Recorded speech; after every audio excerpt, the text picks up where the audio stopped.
Talking Music with Big Andy.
Hello and welcome to another episode of Talking Music with Big Andy. And today I have with me two members of the band 30 is Dead. Hi guys, how you doing? Hello. Thanks for Hi, having Andy. us. Oh, it's Yeah, great to good to I've have got be to you on the on. point show. out that intro that you have makes me really hype, and I just wanted to come and dancing off of it. Like the energy, it sets us up for success. It's a good bit of music, I must admit. Right, so 30 is Dead. Now you're a punk band. Yes. Now That's what they tell us. Yeah. yeah, well, I've seen it. It's some places it just says punk, some places it says skate punk, some places it says hardcore. Yes. So So kind of our philosophy has been like we've all grown up listening to different disciplines of punk rock. And I think if you just walk up to a stranger on the street and you're like, "Do you listen to punk music?" If they say yes, they could be talking about any band from Napalm Death to Avril Lavigne. And yeah, so from where I'm sitting, that means it's all fair game. We can do any of it or all of it in the same song. yeah, no, I agree with that. And you're split between North Carolina and Pennsylvania, is that right? Yes. So I moved to Pennsylvania. My girlfriend is a neuroscientist, so we follow her job. Right. And yeah, and so a few years ago, she got a job up here, so I came up here, and we have this wonderful little piece of hardware that came out about the same time called an Elk Bridge, where my guitar goes in one side and the Ethernet goes in the other, and we get real-time communication between here and North Carolina. So, Oh, and we just meet up for gigs. I was going to say, how does it work with the recording and rehearsing? Um, but that sort of kind of answers that. So when did you actually start? Because the first thing I can find online is from about 2020, but I don't know if you started before that. We did. Well, yeah, we did just shortly. We started in October of 2019, and we had Oh, just written our full set list and booked our first show for May. And so that didn't happen. And yeah, so it kind of threw us into learning more about production. I think it helped us out a lot because it kind of made us, in punk music, you're a live first band usually. No one gets into punk to play production first music. yeah. But we were forced to, so I think we learned a lot about the process that's helped us now that we've been able to get back to, playing shows and stuff and being out in the world for a few years. Yeah, I mean, it wasn't exactly the best time to start a new band. No. We So were we were like letting people in back doors and spraying down plexiglass to keep between us for trying to separate out on different sides of the garage to do vocals. It was a thing. And actually, the very first song we recorded, which I think is our weakest because we had to record it separately, it was just like one of us and our producer, and then the next one like, okay, well, go over to Josh's house. And so Yeah. then coming out of that and getting to do the first EP as a full band was like huge. so I mean, what were you doing before that? Were you in other bands or were you?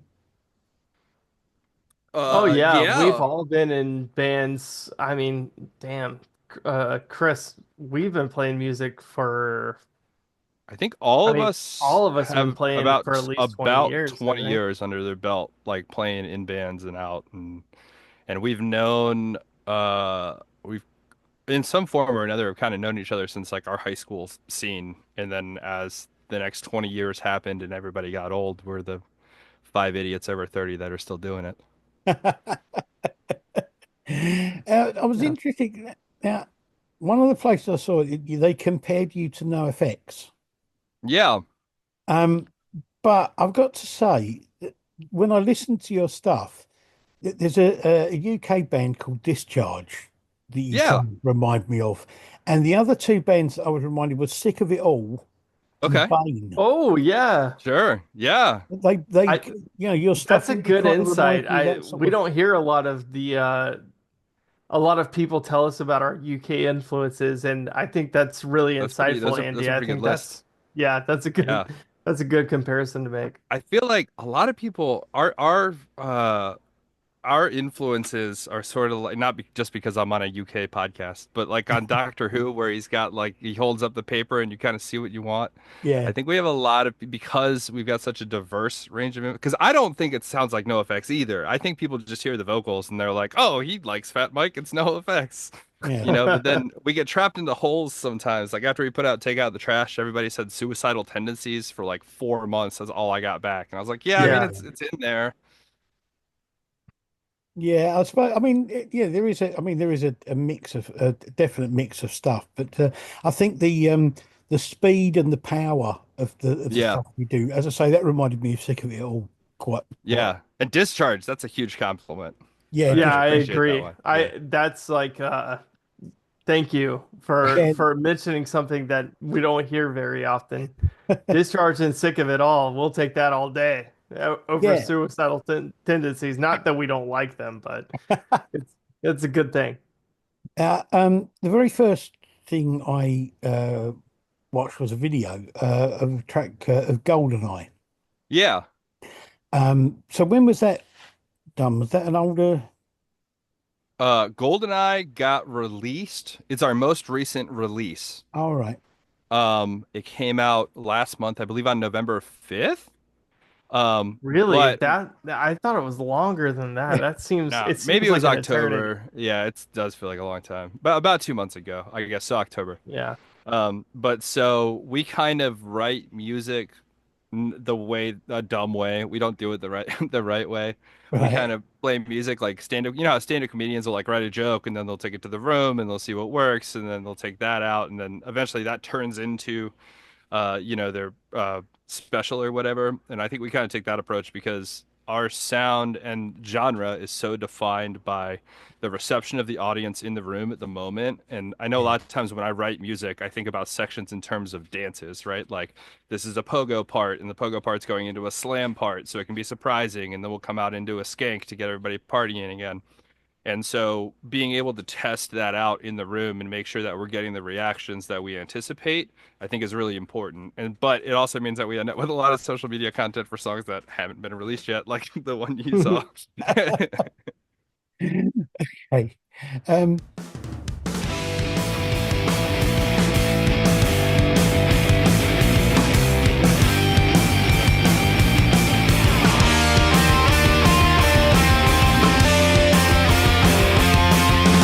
Fishnet stockings are not discreet.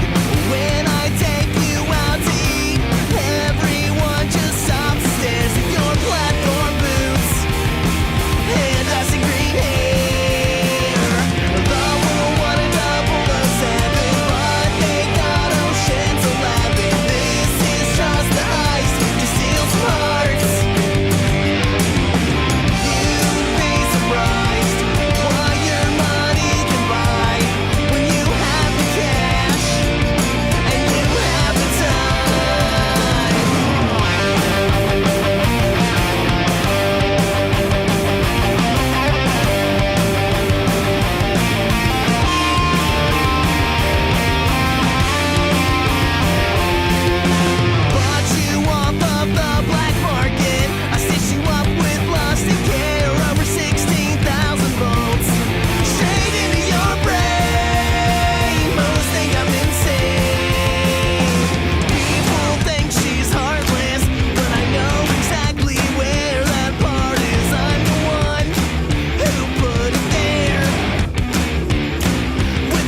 But that, yeah, no, that caught my eye actually, because I kind of troll through stuff every now and again just to see what's new and what's out there, and that caught my eye. I did like the video and I liked the song.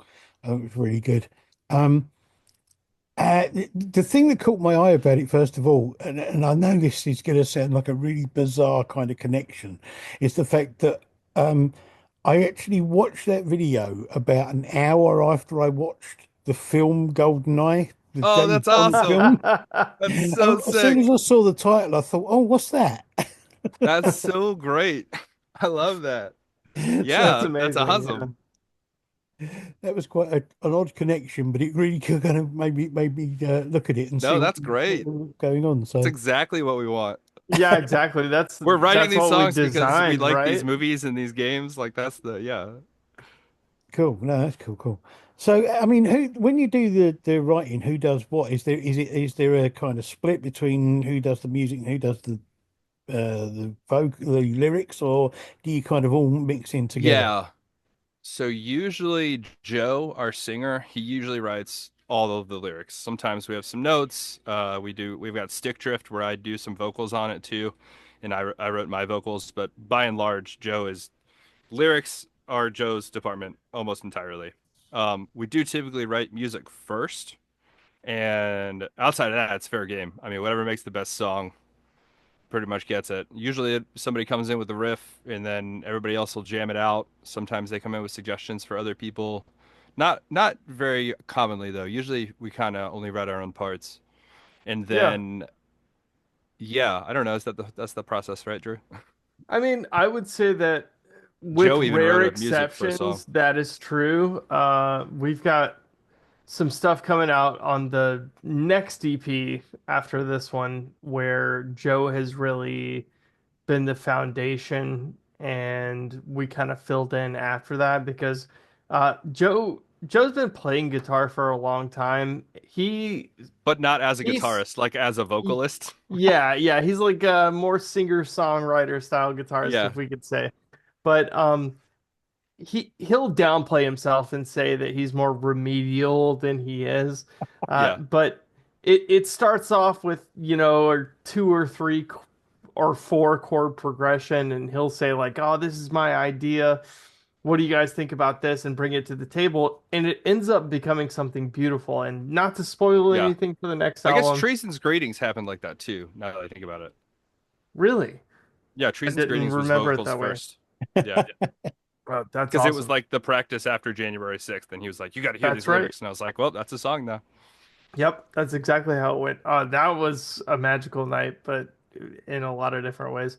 Uh, but yeah, Joe's really the anchor for a lot of the songwriting that we have because without the lyrics, we wouldn't have anything, Yeah. Well, and actually, the Chris other and thing I that's can nice dick is around on guitar all that day.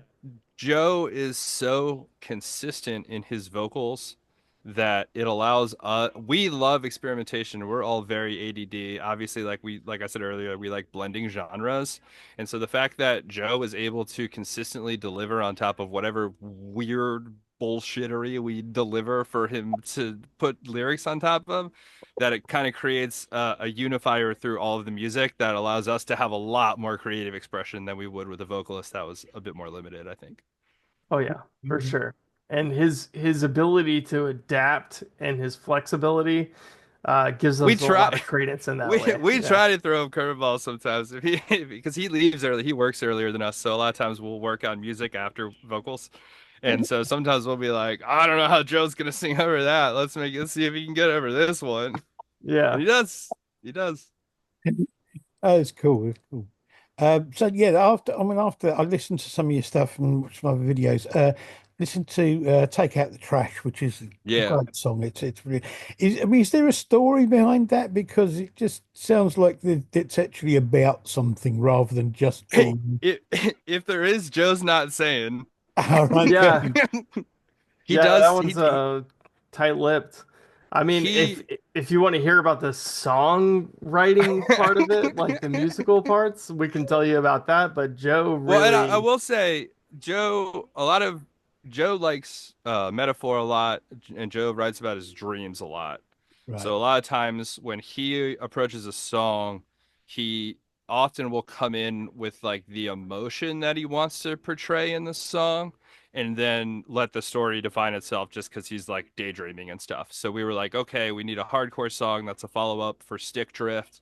And like this one's just it's got to be an angry song. So he's like, okay, well, I'll write angry lyrics for an angry song. And he is I think he kind of shares a similar spirit to like an actor in some ways, where I think like a lot of times like he likes to embody different perspectives, and that's Right. kind of a big part of his process, I think. Same thing with GoldenEye. I'm sure he wrote those lyrics almost just like that. Yeah. Was well, the next video I watched actually was I thought was quite interestingly titled because of giving the name of the band is 30's Not Dead, Hmm. which Hmm. is Yeah, kind of that's our first real music video, big boy music video, right? like We're 30 is dead, this song's 30's not dead!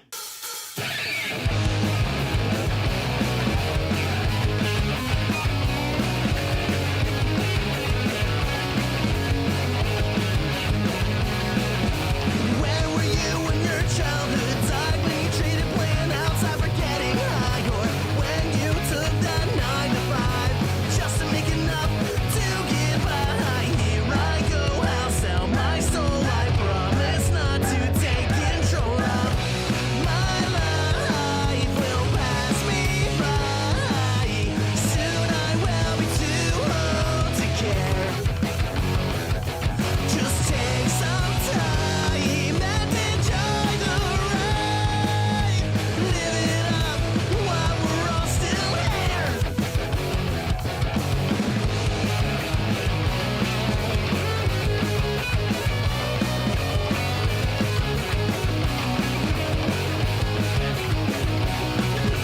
Carpe diem, don't waste away. You are stuck with the choices you make. Here I go, I'll sell my soul. I promise not to take control of my life. Will pass me by.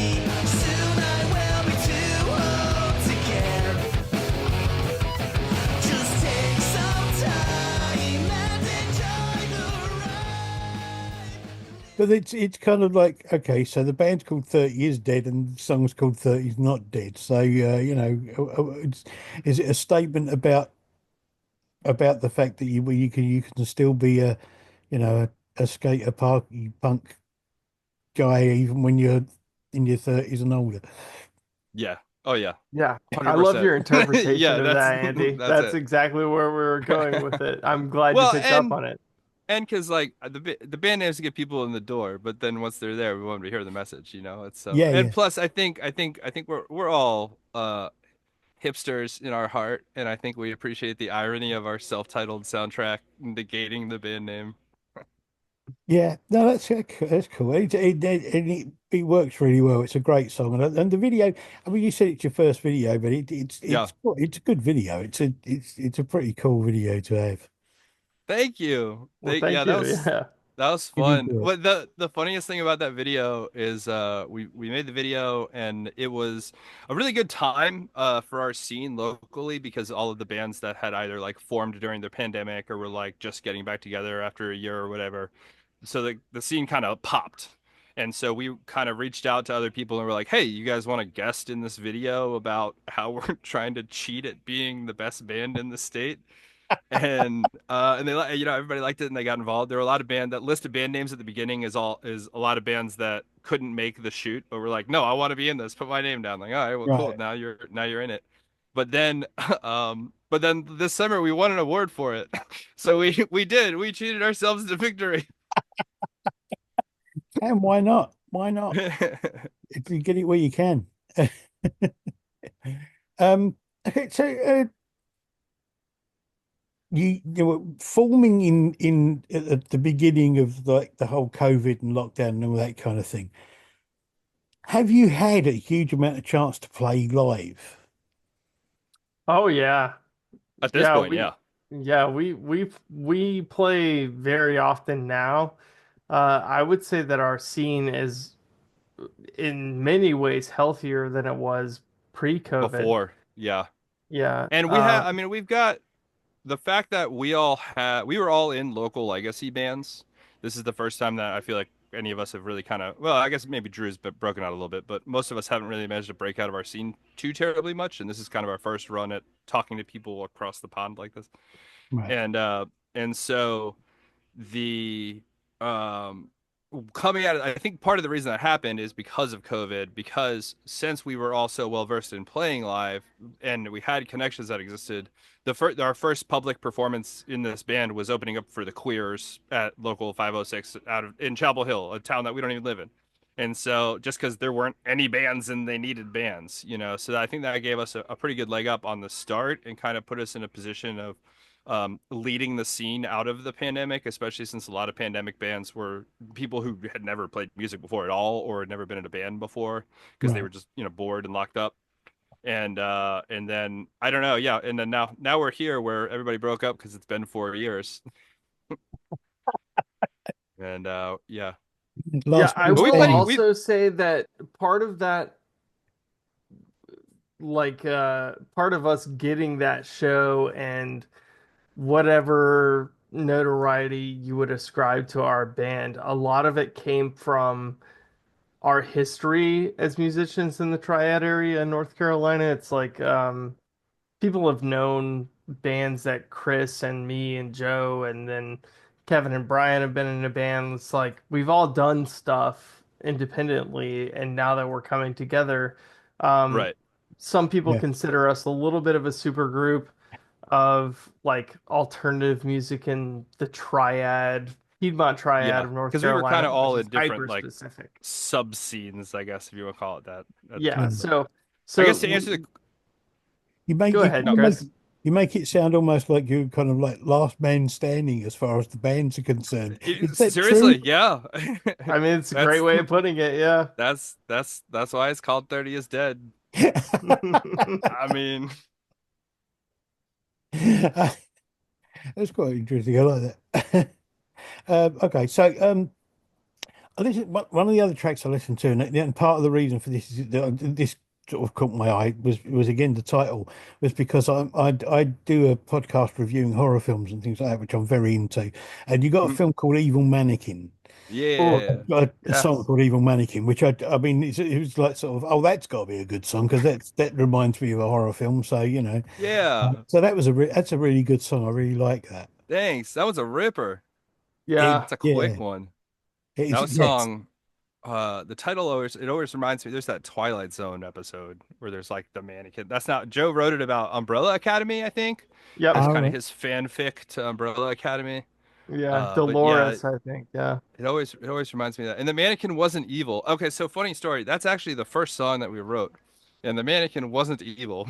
And it was a pop punk song. And then one day our bass player was like, "Hey, I'm gonna make that pop punk song into like a skate punk or like melodic hardcore thing." And we're like, "Okay." And then he like played it real fast and we're like, "Okay, so that's cool now. It wasn't clicking before." And so because we made it heavier, we called it Evil Mannequin. And then I don't think the mannequin officially became evil until Drew had a can. We were in the studio and Drew had this voice changer and he was just saying stupid shit. And he was Right. like, "This mannequin is evil." And now it sets it up so that when you listen to the song, the mannequin's evil. Like it changed the whole context of the thing. That's Yeah. great. It works well. I really like it. It's a great song, and as you say, it really it's a fast song, and it works really well at that speed. We Yeah. had somebody yell for an encore for that song. I've never had that happen. Like mid set, he just this dude at the corner of the bar was like, "Play it again." I'm like, all right, Yeah. well, Oh, dude, that's an awesome story. Dude, Chris, oh, we gotta get into that. Sorry, Andy, side tangent. No, it's fine. So we're in an Irish, well, okay, so the Charlotte, North Carolina version of an Irish pub, and we got there and they say, "Hey, you can turn up as loud as you want." We're like, "Okay, are you sure?" And they're like, "Yeah." it's So, what people come here for. They told me yeah, that's what people come here for. yep, that's what they told us. So we're like, "All right, bet we're gonna plug in and play as loud as we can." I'm wearing military grade earplugs. I mean, I can't hear anything that's happening, so I'm just turning up. until the guy who is quote unquote running sound is like, okay, that's good, I guess. And we're ripping through our set super loud, playing max volume. People are literally leaving the bar. And we ripped through Evil Mannequin the first time. And the guy Chris is talking about sitting at the corner of the bar, he's sitting there just drinking by himself, turns around and says, "Play it again." So you know what we did? We played that shit again, and it was awesome. Yeah. And then as soon as we got done, the guy running the show ran up and was like, guys, that was way too loud. What are you doing? I was like, You're the I one was that told told people us. come here for this. Yeah. That's quite incredible. I don't think I've ever been in a place or with a band, gone to a place where they told us to play as loud as we want. That's quite incredible. Yeah. Dangerous, dangerous game to play. Yeah. Be careful what you wish for. Yeah. Especially because it was like a bar. It wasn't even a venue. Like we were just in the corner of the, of an otherwise just regular dive bar. Wow, that is quite incredible. Okay, your videos. Back to videos. Yeah. The next one I watched, which I really liked, was Contagious. Yeah. Oh yeah. It's got a really good feel to it. It's got a really good sort of like drive to it, if you like. Yeah. What's your that was favorite? good. What's your favorite part of that song, Andy? I don't know, really. Because I think that Contagious, it's interesting you bring that one up because normally the reason I ask is because normally when Chris and I are doing interviews, nobody has brought up Contagious, I don't think yet, have they, All Chris? right. No, yeah, I think you're the first one, actually. Yeah, which and- is rad. I think that's one of our favorites. So Yeah. it's like I it's don't know, I cool think to it's- hear you say that. It kind of it's one of those songs that kind of grabs you right from the start. So as Mhm. soon as the song starts, you're really kind of into it. Yeah. And I think that was one of the things that got me about it was I was kind of like, oh, this is good, right from Oh, the yeah. outset. So I think I think it's one of those songs I kind of like find sometimes with bands that there is always one or two songs where if I was standing at a bar and you were playing in another room maybe or something, or if I'd taken Yeah. in note of you and you're playing, as soon as that song started, I'd be going, oh, hang on, what's that? I Because guess that's the opener now then. We've been going back and forth. We've been doing 30's Not Dead as the opener, and we've been talking about Yep. doing Contagious. So I think you might have just cemented that as the opener. Yeah, but that's it kind I of mean, it's great that you say that. We literally were just talking about that like 4 days ago. Yeah. it would definitely make me turn my head if the band started playing that when I was staying in a bar. Who are they? What are they doing? Did you change anything? Yeah.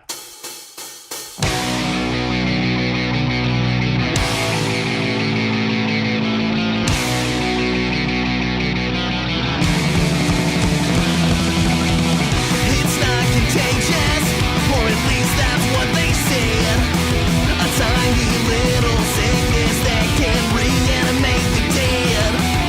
Do not fear this evil, for they are only men. If we can find a cure, then they will all come back again. We became the virus when they turned on one another. There are bullets in the heads of all our sisters and our brothers, consuming every resource. There's a plague upon our land. Nothing tears us apart faster than the heart of man. No unity, no will to survive.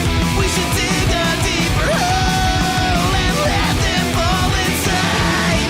We became the virus when they turned on one another. There are bullets in the heads of all our sisters and our brothers.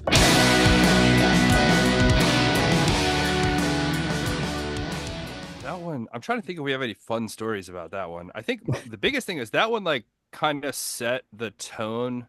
It really sets the tone for the record because, like, that's why we put it first. And then on the album art for the EP, which isn't fully out on streaming yet, it's just the single still, but it's Drew in a hazmat suit, and he's like ripping this picture of a AI generated influencer, and there's like a wildfire behind him. Right. And so obviously like all of that imagery and like the download cards that come in the CDs and stuff are like the gas mask and stuff. So I think that it's weird because we never really had a conversation about how we wanted to represent the record, but it just kind of organically came out that it was like tied to Contagious. Like we had all these ideas and we're like, oh, that's just like Contagious. Yeah, So it's it's like and that's it very blew up. common. That's just kind of how Yeah. we do things, right, Chris? I mean, it's like Well, yeah, it's never on everything is purpose. it's got to Yeah. be organic because if you It plan won't for happen something otherwise. too far in advance, Yeah. then it's gonna fail. Yeah. Yeah, it just Yeah, won't get but done. I think mean, that I must admit. Contagious is awesome. Sorry, Andy. Yeah, what was that, No, Andy?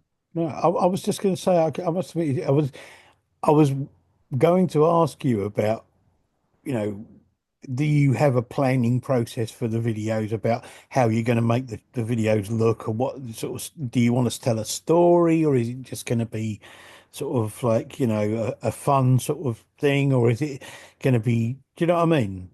It's a Yeah, great question. it all it all depends. A lot of times, so like obviously for 30's Not Dead, like that was written and we had to have like some kind of shooting schedule.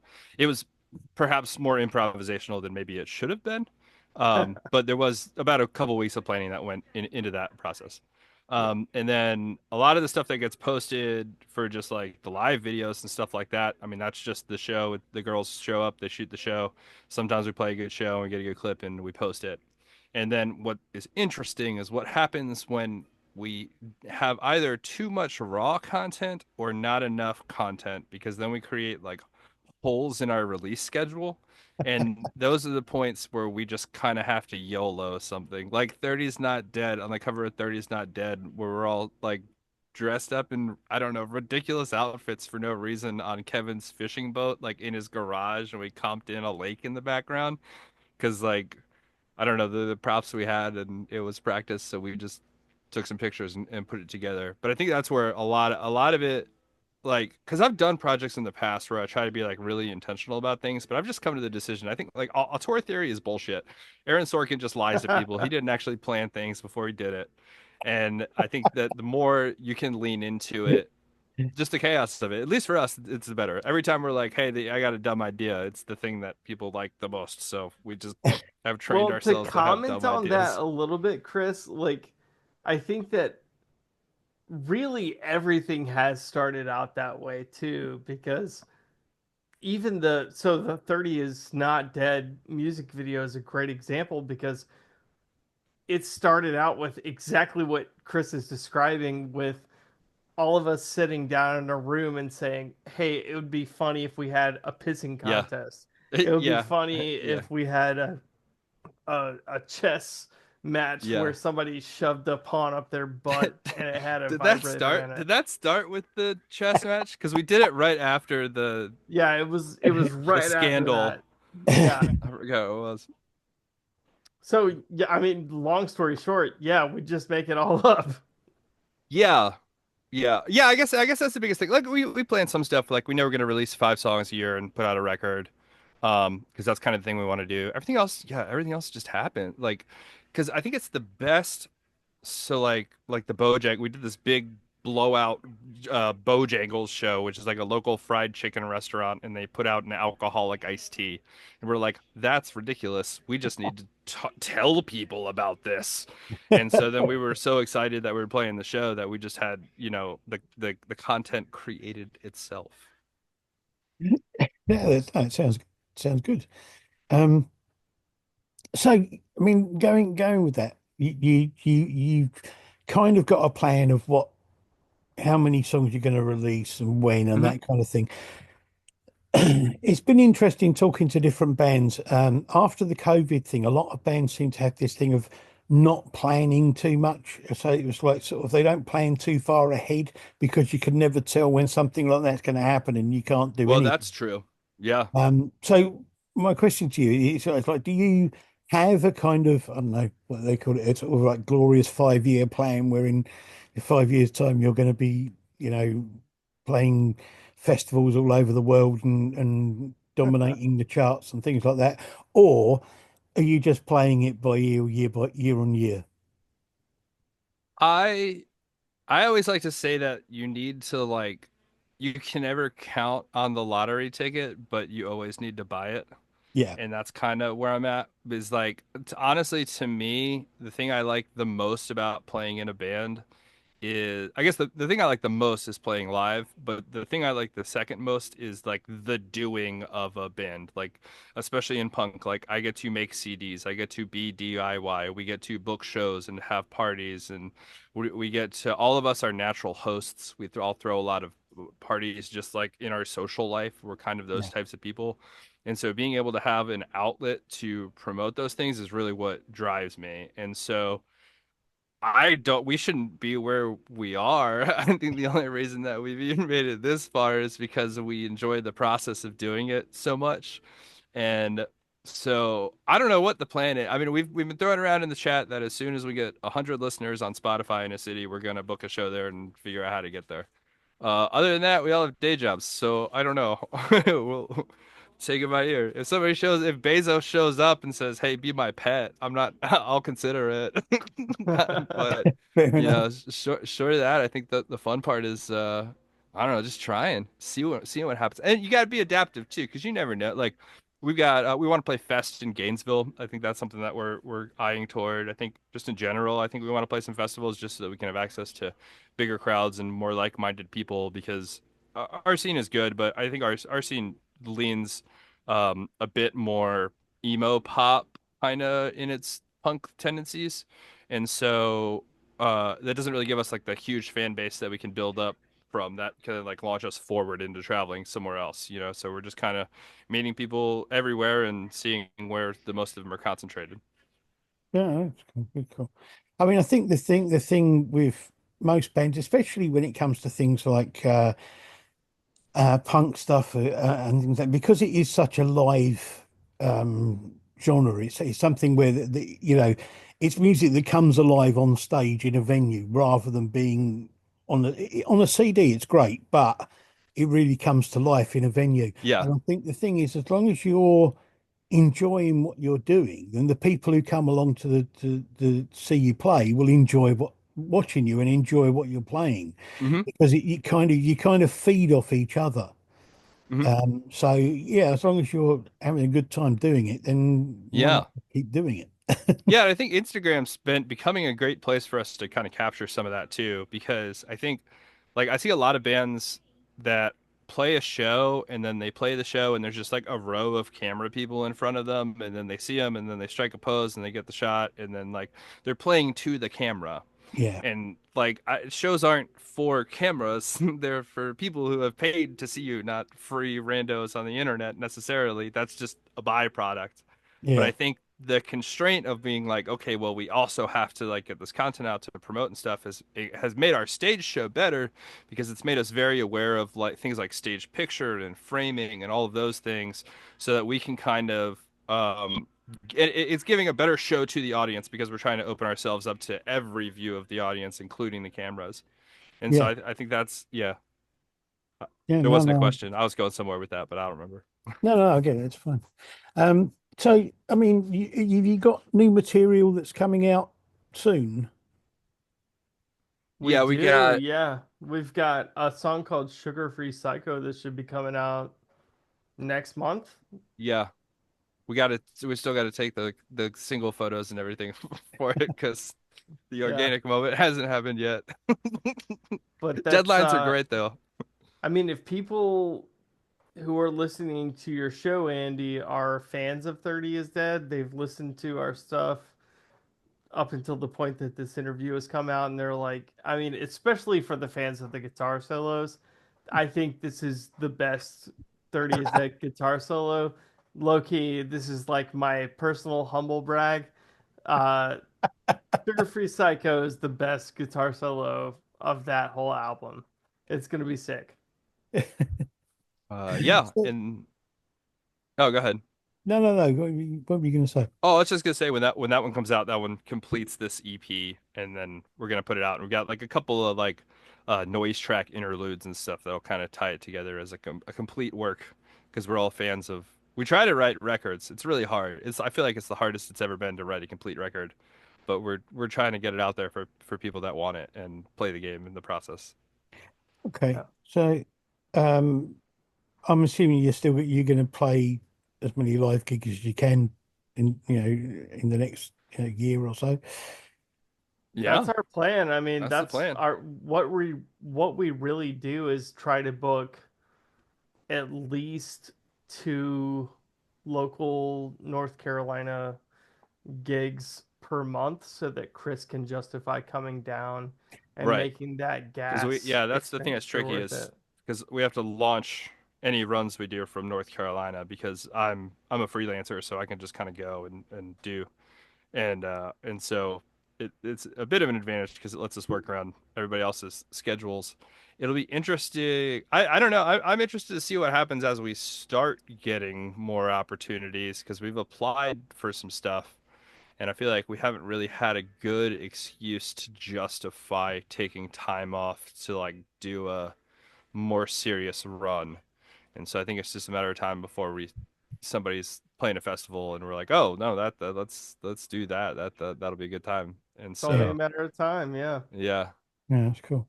I've got to say, I mean, I do like your music. I think you got some great songs, and I thanks. really think that Thanks, Andy. you Appreciate deserve it. to get more recognition and go far. I hope everything goes well for you in the next year and from then on. And I look forward to hearing more music from you. And maybe one day you'll come over here to the UK and We gotta connect. It's on the table. We got a friend who does like a festival thing over there, and it's just a matter of making sure it's worth it to go. But that one's more real than some other places that people ask. So Yeah. we'll, Yeah, for we'll see. sure, Andy. And we that's cool. really appreciate it. Also, if you've got any fans in the Isle of Man, I've been told that my last name is exclusive to that place pretty much. Oh, So, okay. we got any Manx folks on the line, hit us up when we're touring in Okay. GB and I'll get you on the set. No problem. Okay. It's a kind of random, bizarre, very specific thing, but okay. Very specific. There's narrow casting and then there's Manx casting, right? That's where I'm trying to go. Right. Thank you guys for being on the show. It's been great talking to you.